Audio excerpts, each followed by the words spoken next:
Good afternoon, everybody. I am Deb Coviello, and I just want to thank you for meeting with us on the Drop-In CEO Live Talk Media.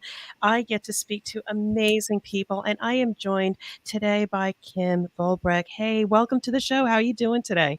I'm doing great, Deb. How are you? I am fine, and happy Thursday, I think. It feels like it's been such a long week. It does. So happy you joined us. And for those of you who are out there, and I saw some people, we've got our chat box working over here. So if you have any comments or questions, please feel free to add some comments. We will try to address them. But before we get into Kim and Kim, there's so much I want to share with our audience about you. The theme today, just so you know you are in the right place, is how to serve before serving.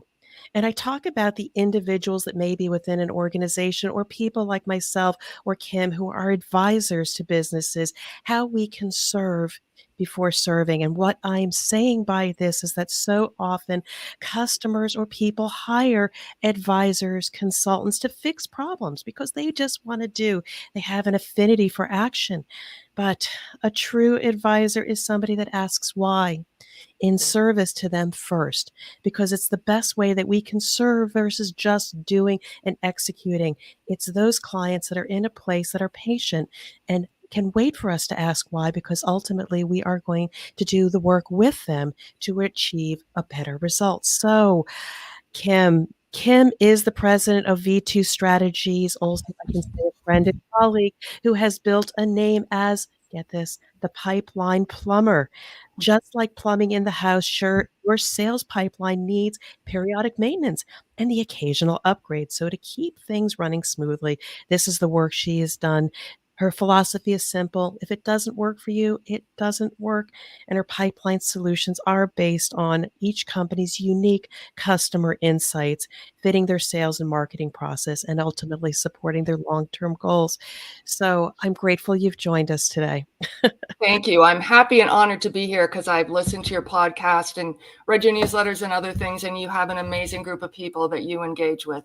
Well, thank you for that. And, just to talk to everybody out there, we were introduced by somebody in the network. So that's the beauty of networking. And Mhm. after that first conversation, we said, oh, we just have to connect again and see if there's anything else there and what we could do to collaborate with each other. Right. And it was something interesting and I just love listening to people and hearing what they do and what makes them distinct. Kim had this aha moment or just got something really powerful out of our conversation. And I was just wondering if you could share a little bit of the backstory and why we're even back again today. Yes, I'm happy to do that. So stepping back, like a lot of people who do what you and I do, I always tailor solutions to a client's unique position. And I use a lot of marketing technology and tools and processes in doing it, which I get really caught up in. But because it's personalized, it's really hard to be succinct about the benefit of what I do in a way that anyone can get. So I had used this pipe plumbing analogy in a lot of my networking groups. And honestly, I got mixed reviews. Some people kind of thought it was gross. And other people are like, oh, that's kind of fun. Well, when you and I talked the second time, Deb, you said towards the end of our conversation, I'm sorry, Kim, but I'm really not sure I understand exactly what you do, because I had been avoiding that term. And so finally, I just said, basically, I'm a pipeline plumber. And you immediately said, I get it. And that was such a huge relief. We talked a bit about how this might play in different audiences, but with your encouragement and just because I get it is exactly the response I want, I embraced it the whole way. And I actually used it as a theme to hold together a chapter that I did in a multi-author book, and suddenly it flowed where it didn't before. So eternally grateful for that conversation. And it just helped me see in all of my networking relationships, it's not that I have a network, it's that I have relationships. And that's exactly what happens. It's not just we're doing business together, it's we're giving each other insights that we're too close to it to really see how valuable they are. And I think I've gotten more value on how to run my business, or at least as much as I have in terms of as in generating business through the networks that I have. And thank you for that. And, it's just one of those things sometimes when I'm listening, because I have been paid for in my career, to be that person, to see what's going on with the chaos and helping my business unit or customers see what the real problem is. So it's just this knack of being able to peel back the layers and see what's going on. And then all of a sudden it's like a crystal ball. I see it like, ooh, that's what makes you different. Ooh, you said something really Mhm. interesting over there that everybody glossed over. And it's like, oh, that's something interesting. And as soon as I stop you and say, what about that? Or you said the pipeline plumber, it was like, oh my God, I so get it. Because when you need a plumber, oh my, it's a real mess. And you need somebody, you need an expert to undo that. And that was just so not typical of, I'm an advisor to help grow your sales pipeline. It's like, that Mhm. makes you so Yeah, much like everybody else. And you're Kim. You're different. exactly. Been told that my whole life, you're different. And that's why we're here today. Try to conform in a different thing. It's like, we do our job, Yeah, but we just yeah. is not our best work. So, you and I were talking about this theme that I want whoever's out there, if you are aware and think that you need an advisor or a consultant, kudos, at least you recognize and you're raising your hand to say, I need help. But I want you to really think carefully about the kind of help you're looking for and also to allow yourself to go to a deeper place of understanding why you're doing it. So, Kim, I would really love your perspective on when you go into a client, how do you best serve them? Because the work that you do is going to make anybody listening or seeing Mhm. this think differently, ask different questions. So, how do you approach a new client relationship? So what's interesting is, a lot of times the client comes, as you said, there's a bias to action, and I am a problem solver, and this is the problem, and I think this is the solution. You do the solution. Let's talk about that. And I always take that step back of help me understand. Just first of all, tell me about your business, tell me what you do, tell me what your challenges are, and it kind of was cemented the very first three clients that we worked with when VT Strategies was founded. And we were sort of a boutique branding, sales, and marketing business. And we had three different clients come to us saying, we need a new brand or we need to rebrand. But branding was what brought them into us. And as we talked to them, in each case, what they really had was a unique sales challenge. And so we, in different ways, came to them with sales strategies that used marketing and used positioning their brand in unique ways to a specific audience. And one was actually related to trade shows. One was, current customer engagement, so they know what else they do. And one really just used relationship marketing. But ultimately, people were using the word branding when what they really needed was sales, and they saw marketing as a path to sales. But there is no one silver bullet of one thing you do differently that's going to drive business results. So it just cemented the approach of you got to step back and see what they're looking to accomplish, and then help them assemble the tools. And what I also love about that is I am not the resource for all of the tools. I don't even know what all of them are, but I know there's needs in areas I don't do. And then I can bring in the people that I know are going to be able to help them with that. And beautiful. And what then was the impact when you said, okay, I understand what you're saying, but this is what I think you really need? What was Yeah. the customer or client's reaction? It was funny because in one of those cases, we were a brand new agency, and there were several very well established agencies. And when we went back the third time, when they said, we want to work with you, and can we tell you what made a difference? And we're like, I don't know, we're cheap. I mean, we didn't have any idea. And they looked at us and they said, you listened. Like everyone else came with a proposal for, they asked for branding, we're doing branding. And they just said, well, you listened, and then you came back with something different, but it was exactly what we needed. And it's a little embarrassing. I mean, these other agencies are wonderful groups and they're successful for a reason, but it's sort of like, isn't that what every consultant is supposed to do, right? It's so simple. Listen and say Yeah, less because we think we are compensated by how much information we can disseminate. And does it look like a pretty in a PowerPoint? But it's actually the reverse. You yeah, say less, listen more, and look and yeah. see. And I had someone come to me convinced that, he needed what I did. And we talked and I said, really, you're not ready for me. So here's two other people. And a year and a half later, he came back and said, am I ready now? Will you take me? But it is kind of like knowing what's the best overall solution. And if you don't listen to what's behind what they think their solution is, you're never going to really be able to help. And I'll add one to that. It's what they're saying and what they're not saying. So to be generic, I had a new client and they said that they needed a particular qualification. They needed to pass a particular certification for which I had the technical expertise. And they said that it was important to them because it meant then they'd be able to continue to work with this customer. What wasn't said, however, is as I stepped back and listened and then looked at the operations, it was more about a wonderful company getting ready to grow. But they also had a very seasoned workforce, lots of experience, but there was a lot of risk.